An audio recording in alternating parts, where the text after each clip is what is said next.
akong pagtana, sir. Sige po. Anong kontra man sa lain nga sikta si Mama Mary? Kaya diha sa Biblia, ma'am, na ay duha ka persona din na kadili magduol. Kinsa lang diha na, at kinsa lang mga tawag anang mga karakter na di gid magduol. Niya.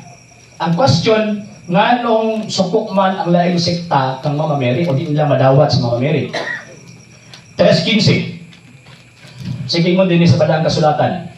Himuon kong magdinungtanay, ikaw ug ang babae. Mahimong kaaway ang tao ug ang bitin. Og mahimong kaaway ang imong kaliwat ug ang iyang kaliwat. Dugmo ko niya ang imong ulo o paakon mo usab ang iyang tikod. So dinhi, gitawag ni siya og proto-evangelium. Ang buti pasabot the first gospel kay tingnan ni panahon na nagpadayag ang Dios nga luwason niya ang tao. Kay ang tao nalaglag man tungod sa babae, maluwas pud ang tao, pinaagi pud sa gitawag og babae. Ang babae, ang unang babae nahulog sa sana, pinaagi niya ng maong bitin. Ang tawag ining tao, maluwas pud pinaagi sa babae tungod sa iyahang gitawag og kaliwat nga maotong iyahang anak. So ang question, kinsa man na kanang bayhana? Sumala sa balaang kasulatan. Kung tanaw na itong balaang kasulatan, kanang bayhana nga gisgutan diha sa Genesis Kapitulo 3, versikulo 15, walay laing gisgutang babae din ha nga mo'y motamak, mudugmok o makig-away sa gitawag og bitin, mauning inahan ni Ginoong Hesukristo. Mao bitaw si Kristo wa ginoo tawag og mama. Bantay mo, nakasulat sa Biblia? Never si Kristo ni tawag og mama. Ngano man kay gitagaan og pahimugat ni Ginoong Hesukristo nga kining iyang mama maunitong babae nga giingon sa akong amahan nga mudugmok sa ulo sa bitin. Sa naman, sa diya nakita niya sa Mama Mary sa tawag anang kalangitan. Nakita ko ako sa kadakong tiliman una ko sa kababae nagbistig adlaw di koronahan og 12 ka bituon.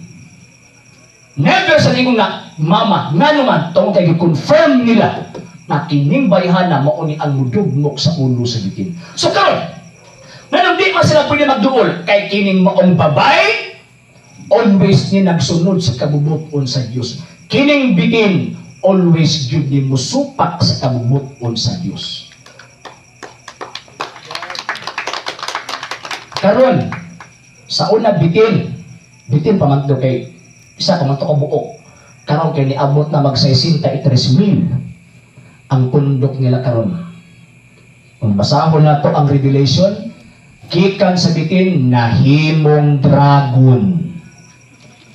Muna, left and right, back and front, atake sa mahal na Birheng Maria. Pero alam na to, nakaliwat sa babae, ingon pa sa mahal na Birheng Maria, St. Luke chapter 1 verse 48, ang tanang kaliwatan, magngalan kanapon, mulahan. Muna, dili kami mo, Hail Mary, full of grace, the Lord is with thee. Blessed art thou amongst women, and blessed is the fruit of thy womb, Jesus. Nga naman, tungod kay kita kaliwat anang bayhana. Kanang mga higala nato nga mga di Katoliko, nung sila, kung ano ni, Christian, isukon ni Kristo, pareseta nag Hail Mary. Di ba, ba, alam mo, mukha nga. Nga naman, kaliwat man sa Cobra.